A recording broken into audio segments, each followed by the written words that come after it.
약수교의 기본 4차 문제 확인해 드릴게요. 일단 약수라면서 뭐부터 봐라? 문제부터 확인하라고 말씀드렸었지요. 열팽창의 모든 방향으로 같은 조로 일어나는 물질에서 채적 열팽창 개수와 선형 열팽창 개수의 관계를 서술하라는 문제가 제시되어 있어요.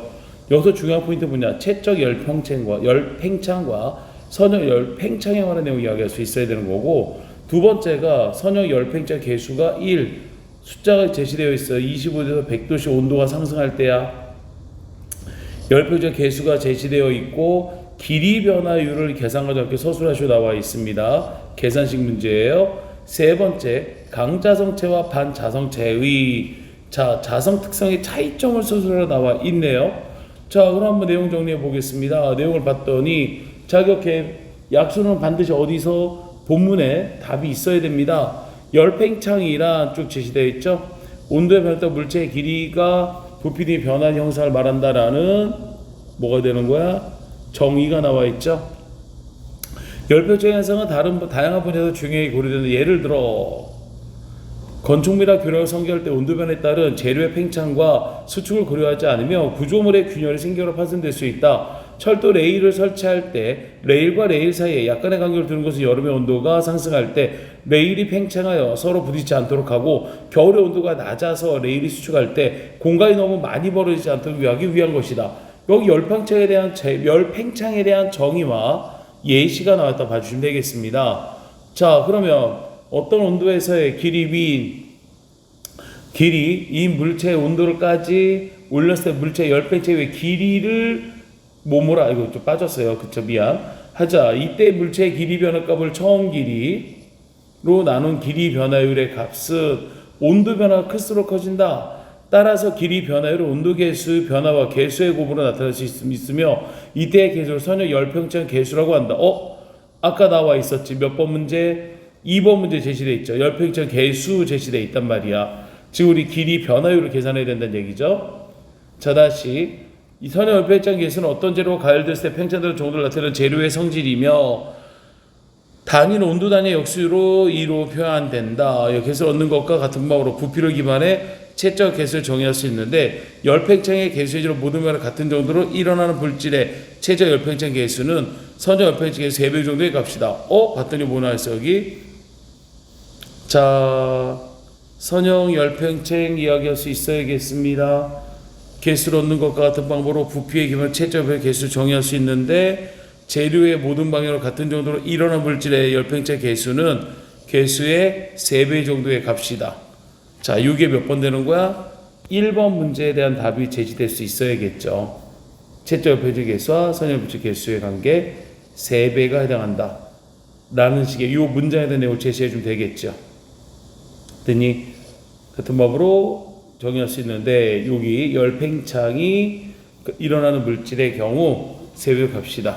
요게 우리가 1번 답이 돼야 됩니다. 다시 한번 얘기하지만 얘들아, 약술에서의 비문학 정답은 다 본문에 있다는 거 기억하셔야 돼요. 대부분 플라스틱과 금속 재료의 선형 열팽창 개수는 각각 뭐뭐 정도가 값을 갖는다. 이러한 수치는 매우 작은 것으로 보이지만 상당히 열팽창이 일어나는 것이다. 가령 어떤 물질이 잠깐만, 아까 길이 변화율을 계산하는 거 나와 있었잖아. 그쵸? 길이 변화율 볼게요. 변화율은 온도 변화와 개수의 곱으로 나타낸다 나와 있네. 그쵸? 선형 열팽창 개수라고 얘기하고요. 개수가 그러면 어떻게 되는 거야?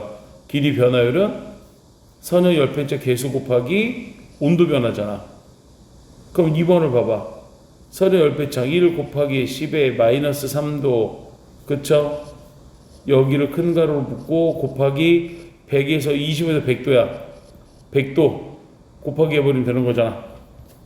그쵸? 그럼 몇이 나오는 거야? 0.1이 되죠? 0.1과 몇 프로? 10% 이렇게 이야기할 수 있어야겠지? 여기서 뭐 2번 문제까지 다 풀이했네. 그쵸? 10% 됐고 3배 요 문장 적어주면 됩니다. 자, 그 다음에 세 번째가 뭐였습니까? 우리 강자성과 반자성 차이의 특성을 이야기가 나와 있지요. 쭉 이야기하다 보시면 인바디 성형이 쭉 얘기하다가 여기 있다. 자기 변형이란 온도가 올라와서 강자성체와 자기의 성질을 감소하는 이때 강자성체 물체에 수축되는 것을 의미한다. 자, 외부에서 자기장이 가해진 동안에만 자성을 갖는 반자성체와는 달리 외부에 자기장이 가해지 않은 새도 매우 큰 자성을 띠는 물질이다. 이 문장이죠. 차이점. 자성을 다시 외부에서 자기장이 가해진 동안에만 자성을 갖는 건 반자성. 그 다음에 외부 가해지지 않는 상황에서도 매우 큰 자성을 띠는 물질은 강자성처 이야기할 수 있어야겠지요. 그 차이점. 강자성은 항상. 그쵸? 그 다음에 여기는 외부에서 자극이 올 때만 이라고 이야기해 주시면 되겠습니다. 이렇게 내용 찾아주면 되겠지? 자, 그 다음에 4번에 5번도 한번 또 볼게요. 문제 조금 꽈는데 다음 보기에 기호와 기론을 참고할 때 진위의 착각대사를 구성하는 두 기표 중 청각적 기표래. 자, 기호학에서 기표는 전달의 형식적 요소로 시각적, 청각적이 구분된다. 진위의 사로 두 개 서로 다른 감각적 기표의 결합으로 형성된 착각이었다라고 이야기해 줍니다. 그럼 내용을 쭉 읽어보시면 알겠지만 얘가 뭐에 대해서 이야기합니까? 뭐에 대해서? 기표는 청각은 뭐가 되는 거야? 뭐면 다 읽었을까 생각할게요. 청각은 하모니카였고요. 그럼 시각은 뭐야? 염소죠. 근데 이 중에 청각만 찾으니까 답이 뭐가 되는 거야? 하모니카 이야기할 수 있으셔야 됩니다. 그 다음에 진위와 허석의 첫 만남과 마지막 깨달을 장면 연결 순환적으로 핵심이 되는 자연현상 하나밖에 없네요. 노을이라는 현상 이야기할 수 있어야겠지? 자, 여기 소설 읽어보셨을 거라 믿는데 한번 정리해 볼게요. 허석이 나오는 순간 운명의 여신이 한 번 더 미소를 짓는 것처럼 느껴진 것은 사랑에 빠졌을 때 운명이나 행운을 돌먹거리는 것은 꽤나 보편적인 일인 모양이다. 허석은 내가 마루에 앉아있는 것을 보고는 진이 아직 안 잤구나 하면서 옆에 나란히 앉는다. 무릎 위에 얹힌 그의 손이 참 예쁘다. 키가 커서 그런지 손가락이 참 길다고 생각이 든다. 저 손가락 기타줄을 튕기고 생각하니 어쩐지 그의 옆모습이 낭만적으로 보인다. 허석은 별을 보는지 잠시 말이 없다. 쭉 이야기하죠. 마당 곳의 도토리 나무와 감나무에 가는 가지가 어둠 속에서 가볍게 흔들린다. 허석이 그쪽으로도 얼핏 고개를 돌려본다. 몸짓이 어딘지 쓸쓸해 보이는데 그 쓸쓸한 왜 그런 감정이 느껴지는지 나는 애틋함 없이. 자, 일단은 항상 제목을 보셔야 되는 게 소설은 제목을 먼저 확인하시고요. 그렇죠? 새해 선물이래요. 그 다음에 인물 주의하라 그랬습니다. 인물. 자, 인물을 반드시 몰격해라. 주동과 반동 이걸 고전인 거고요. 시점에 대해서 1인칭 이야기할 수 있어야죠. 자, 멈췄는지 시간에 대해 전혀 할 수 없었다. 낮은 목소리로 진이하고 부른다. 내가 그의 낮은 목소리만큼이나 조용하고 그 느린 등장으로 그를 향해 몸을 돌리는데 갑자기 그의 팔이 내 어깨를 가만히 감싸는 게 아닌가. 그의 팔이 너무도 무거웠다. 아니, 사실 그의 팔에 무거운 것이 아니었다. 모든 힘이 어깨로만 가 있어 내 몸 자체가 옷 입을 때 그의 팔 하나를 받치고 있는 듯했기 때문에 무겁게 느껴지는 것뿐이었다. 무거운 팔 하나를 그렇게 내 어깨에 올려놓고 그가 여전히 밤하늘을 보며 꿈속에처럼 말한다. 며칠 더 죽었는데 벌써 헤어지게 됐구나. 처음에 그가 무슨 말 했는지 귀에 들어오지도 않는다. 소가 통째로 삼키듯이 그의 목소리만은 삼켜버린다. 조금이야 소의 밭에 고도 끄집어내져 씹히는 풀처럼 되새김질한다. 언제 가는 거야? 응, 내일. 짧게 찌른다. 떠난다는 말인가. 이별의 고통 이야기해 줍니다. 너무나 강렬해서 참이라서 지금 나를 보여지는 나와 바라보는 나로 분리하기 쉽지가 않다. 그러나 나는 가까스로 성공한다. 진짜 나로부터 분리되어 나아가 허세에게 말한다. 명랑씨, 우리 고향 어떠셨어요? 고향 좋았지요? 우리 고향 어떠셨어요? 란 말. 허석은 타인이란 걸 이야기할 수 있어야겠죠. 타양 사람. 자, 어깨를 이야기해 줍니다. 넌 잊지 않을 못할 거다. 안아주고 좋겠다고 생각을 하지요. 으차. 안아버리지 않았다고 얘기해 줍니다. 내일 아침에 보자. 볼 일 있는 모에다 가버립니다. 자, 염소와 하모니카의 신뢰에서 도저히 벗어날 수 없었다. 자, 지금 누구 허석을 헤어지고 난 다음에 염소 하모니카를 떠올리죠. 이게 아까 염소 뭐라고? 시각적 기표.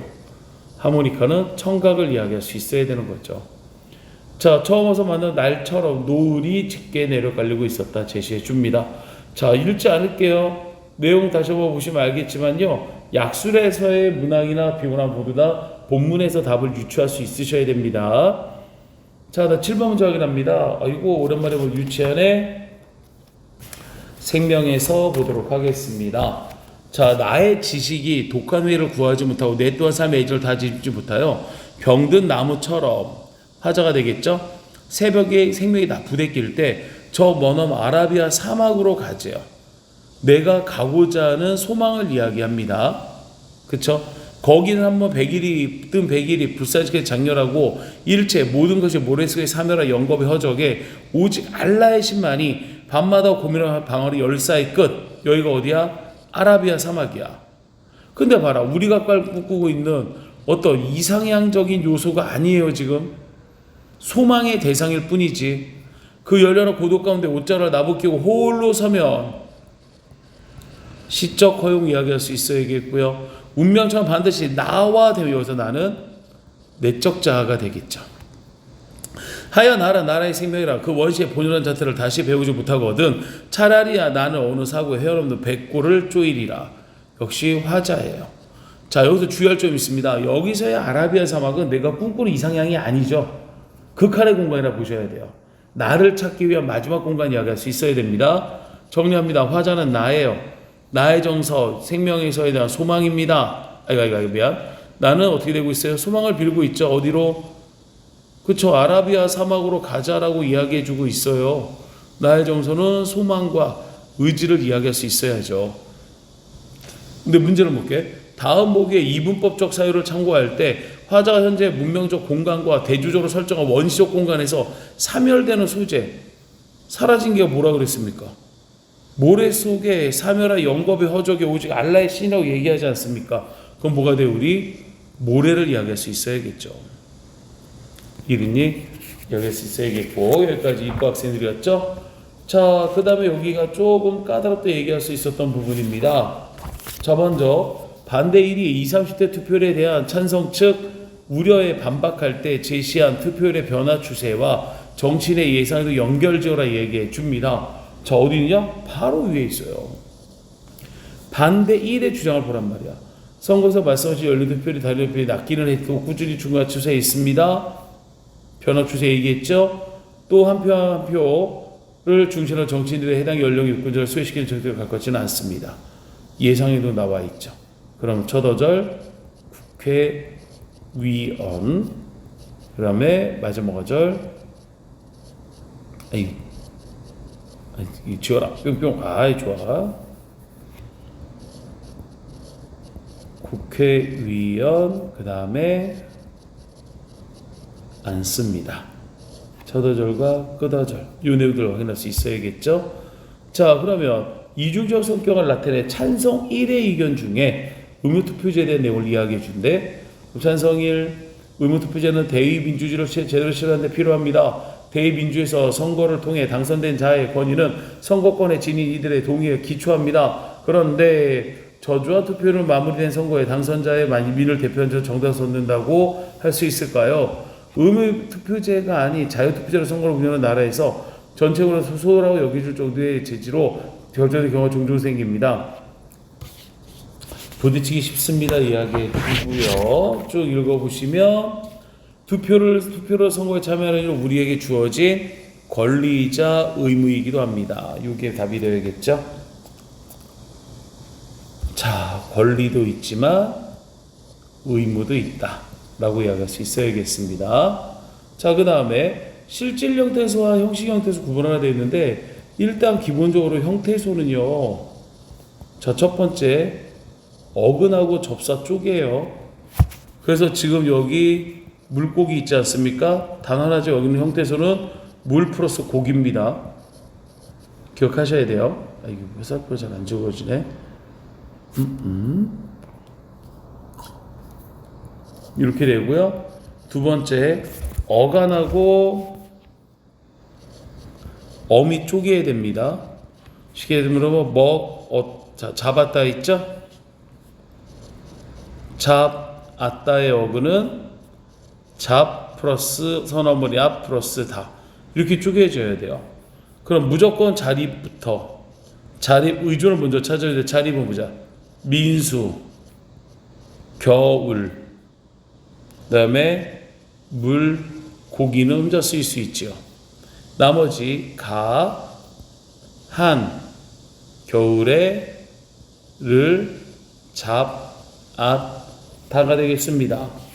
자, 이건 자리가 의존해도 원하는 건 실질이잖아. 그러면 민수, 겨울, 물, 고기는 들어가야 되고요. 여기에 잡이라는 어감까지는 들어가 줘야겠죠.